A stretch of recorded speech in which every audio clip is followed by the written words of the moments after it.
Hello everyone, this is Jyoti hair.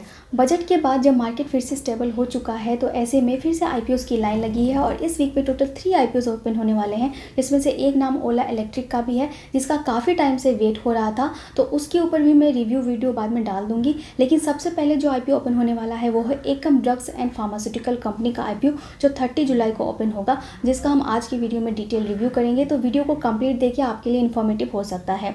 तो किसी भी आईपीओ में अप्लाई करने से पहले उसको ठीक से आप रिव्यू ज़रूर कर लें, एनालिसिस कर लें, क्योंकि वहाँ पे आपका फंड भी ब्लॉक होता है।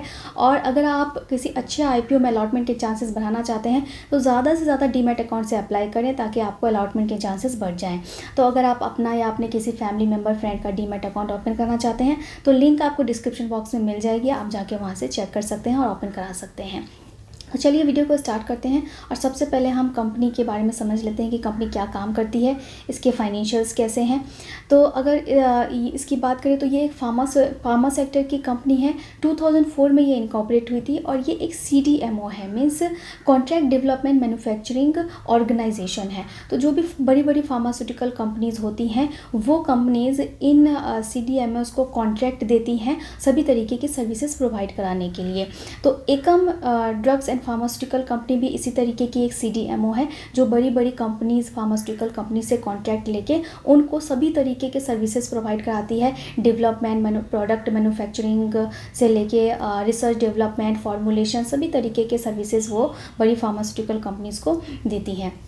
तो 2023 के डेटा के अकॉर्डिंग इंडिया की जो टॉप 30 फार्मास्यूटिकल कंपनीज़ हैं उसमें से 26 कंपनीज़ के लिए इस कंपनी ने काम किया है और उनको end to end service provide की है। तो जो भी प्रोडक्ट्स होते हैं जैसे कि कैप्सूल, टैबलेट्स, ड्रग्स, सिरप्स या फिर आई ड्रॉप्स या फिर API जो होते हैं, जो फार्मास्यूटिकल इंग्रेडिएंट्स होते हैं या इंजेक्शंस होते हैं, तो जो भी फार्मास्यूटिकल प्रोडक्ट्स होते हैं तो उनकी डेवलपमेंट, मैन्युफैक्चरिंग, देन फॉर्मुलेशन, सभी तरीके के सर्विसेज जो है ये कंपनी उनको बड़ी फार्मास्यूटिकल कंपनीज़ को प्रोवाइड करती है। ना सिर्फ इंडिया में बल्कि बाहर की कंपनीज़ के लिए भी ये जो कंपनी है एकम ड्रग्स एंड फार्मास्यूटिकल कंपनी वो काम करती है। तो कंपनी का अगर क्लाइंट बेस देखें तो काफ़ी अच्छा है और उनके ब्रांड के अंदर ये जो है प्रोडक्ट्स उनको मैन्युफैक्चर करके और डेवलपमेंट करके उनको सर्विसेज प्रोवाइड करती है।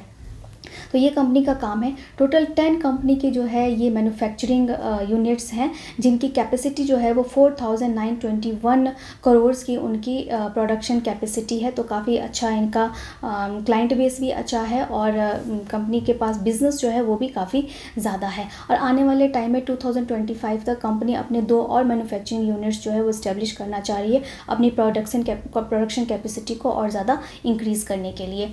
तो ये कंपनी का पूरा बिजनेस मॉडल हो गया। अब हम कंपनी के फाइनेंशियल्स को एक बार देख लेते हैं, जिसे देखना काफ़ी इंपॉर्टेंट है। तो कंपनी के फाइनेंशियल्स को अगर आप यहाँ से देखेंगे कि असेट में लास्ट 3 ईयर्स में एक डिसेंट ग्रोथ देखने को मिली है। कंपनी का रेवेन्यू भी इंक्रीज हुआ है। दिस ईयर कंपनी का रेवेन्यू लास्ट ईयर से 13% से ग्रो हुआ है। प्रॉफिट आफ्टर टैक्स यहाँ पे आप ध्यान से देखिए तो 22 में ये एक लॉस मेकिंग कंपनी थी, उसके बाद कंपनी में काफ़ी अच्छा ग्रोथ देखने को मिला और 23 में इसने 97.82 करोड़ का प्रॉफिट बना के दिखाया। लेकिन इस साल फिर से इनके ग्रोथ में टोटली डिक्लाइन देखने को मिला है और यहाँ पे कंपनी जो है नो प्रॉफिट नो लॉस के स्टेप पे आ चुकी है। मीन्स यहाँ पे कंपनी का प्रॉफिट जो है टोटली डिक्लाइन हो चुका है। लॉस तो नहीं बनाया है कंपनी ने, लेकिन कंपनी का कुछ खास प्रॉफिट भी नहीं हुआ है। कंपनी का नेट वर्थ भी जो है उसमें भी डिक्लाइन देखने को मिला है। रिजर्व एंड सरप्लस भी कंपनी का कम हुआ है, उसके साथ कंपनी के पास कुछ बोरोइंग्स भी हैं। ROE देखेंगे कंपनी का तो 0.11 का है, काफ़ी निगेटिव साइन है। ROCE 3.37% का है। डेप्ट इक्विटी रेशो देखेंगे तो कंपनी का डेप्ट इक्विटी रेशो 1 से कम है, क्योंकि कंपनी के पास कुछ रिजर्व्स भी हैं, तो कंपनी की कैपेसिटी है अपने डेप्ट्स को पे करने की, इसलिए 1 से कम इनका डेट है। रिटर्न ऑन नेटवर्थ जो है कंपनी का माइनस में है, तो 0.57 माइनस में है, क्योंकि कंपनी जैसा बताया कि प्रॉफिट ही नहीं जनरेट कर रही है। कंपनी का PB रेशो देखेंगे 13.96 का है। कंपनी के फाइनेंशियल्स को देख के हमें काफ़ी निगेटिव साइंस भी यहाँ पे देखने को मिल रहे हैं कि जहाँ पे कंपनी एक लॉस मेकिंग कंपनी थी, लेकिन वहाँ से फिर कंपनी ने अच्छा प्रॉफिट बनाया। लेकिन अभी जो फिलहाल कंपनी का कंडीशन है तो कंपनी पूरी की पूरी जो है नो प्रॉफिट और नो लॉस, मतलब ब्रेक इवन पॉइंट पे आ चुकी है ये कंपनी। तो अगर इसकी बात करें तो क्लाइंट जो है कंपनी के पास वो तो काफ़ी अच्छे हैं, लेकिन कंपनी का फाइनेंशियल्स जो है वहाँ हमें काफ़ी यहाँ से वीक दिख रहे हैं। लेकिन उसके बाद भी ये काफ़ी ओवर वैल्यूशंस पे कंपनी जो है IPO लेके आई है। तो तो आईपीओ की डिटेल्स में हम वो भी देखेंगे कि कौन से वैल्यूएशंस पे कंपनी का आईपीओ आया है। तो यहाँ से कंपनी के फाइनेंशियल्स की बात करें तो यहाँ पे हमें थोड़ी सी नेगेटिविटी कंपनी के फाइनेंशियल्स को लेके देखने को मिल रही है। अब आईपीओ की डिटेल्स की बात करें तो 30 जुलाई को ये ओपन होगा, 1 और अगस्त को ये क्लोज हो जाएगा, 6 अगस्त को इसकी लिस्टिंग हो जाएगी एक्सचेंज पे। फेस वैल्यू इसका ₹2 पर शेयर का है, मतलब ऑलरेडी जो है फेस वैल्यू उनका स्प्लिटेड वैल्यू पर ही है। प्राइस बैंड कंपनी का हायर कट ऑफ पे अप्लाई करना होता है जो है 679 पर शेयर का, तो आपको हायर कट ऑफ पे ही अप्लाई करना होता है, तो आपको वहाँ पे चांसेस बढ़ जाते हैं अलॉटमेंट के। लॉट साइज इनका 22 शेयर्स का है, मीन्स एक लॉट में 22 शेयर्स रहने वाले हैं। तो रिटेल कैटेगरी में आप मैक्सिमम 13 लॉट्स के लिए अप्लाई कर सकते हैं। स्मॉल HNI में आपको अप्लाई करना है तो मिनिमम 14 लॉट्स के लिए और मैक्सिमम 66 लॉट्स के लिए अप्लाई कर सकते हैं। टोटल इशू साइज़ है इस आईपीओ का 1856.74 करोड़ का, जिसमें से 680 करोड़ का फ्रेश इशू है और यहाँ पे 1176.74 करोड़ का ऑफर फॉर सेल है। एम्प्लॉयज़ के लिए भी यहाँ पे डिस्काउंट रखा गया है, ₹64 पर शेयर के हिसाब से यहाँ पे एम्प्लॉयज़ को डिस्काउंट दिया जाएगा। रिटेल कैटेगरी के लिए यहाँ पे 10% शेयर्स ऑफ़र किए गए हैं। तो इस तरीके की कंपनीज जिन्होंने 3 साल के अंदर लॉस दिखाया हुआ है, तो ऐसी कंपनीज़ को सिर्फ 10% शेयर्स ही रिटेल कैटेगरी में ऑफ़र करना अलाउ होता है। तो ये आईपीओ की सभी डिटेल्स हो गई। और अगर पेयर कंपैरिजन की बात करें तो इस सेक्टर में ऑलरेडी काफ़ी सारी अच्छी अच्छी कंपनीज जो है वो एक्सचेंज पे लिस्टेड हैं, मीन्स कंपनी को काफ़ी कॉम्पिटिशन है और इसके बावजूद भी जो इनकी वैल्यूशंस है तो काफ़ी हायर वैल्यूशंस पे ये आईपीओ जो है वो आया है। तो इन सभी चीज़ों को देखने के बाद अगर हम ग्रे मार्केट प्रीमियम की भी यहाँ पे बात कर लें तो ग्रे मार्केट प्रीमियम यहाँ फिलहाल इसका चल रहा है 180 का, जिसके बेसिस पे यहाँ पे 26% तक की लिस्टिंग बेनिफिट जो है एक्सपेक्ट की जा सकती है। मीन्स एक लॉट में आप यहाँ पे 4000 तक का बेनिफिट एक्सपेक्ट कर सकते हैं। तो ग्रे मार्केट प्रीमियम इसका ठीक ठाक है, मतलब एक डिसेंट लिस्टिंग यहाँ पे हो सकती है।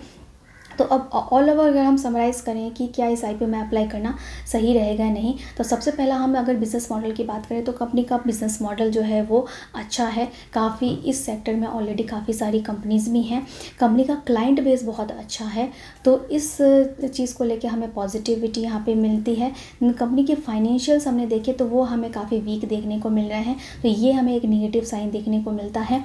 ग्रे मार्केट प्रीमियम की अगर बात करें तो वहाँ पर हमें एक डिसेंट लिस्टिंग गेन की बेनिफिट मिलने के चांसेस यहाँ पे देखने को मिल रहे हैं। तो ऑल ओवर अगर इन सब को मिला के बात करें कि क्या इस आईपीओ में अप्लाई करना ठीक रहेगा या नहीं, तो इसके लिए एक ही जो हमारा एक थंब रूल है कि आप जो है सेकेंड डे के इवनिंग तक का वेट करें कि 2 दिन में इसकी सब्सक्रिप्शन किस तरीके की आती है, 2 दिन में कैसी डिमांड देखने को मिलती है, जो बड़े बड़े QIBs हैं, जो बड़े इन्वेस्टर्स हैं, उनकी तरफ से कैसे डिमांड देखने को मिलती है।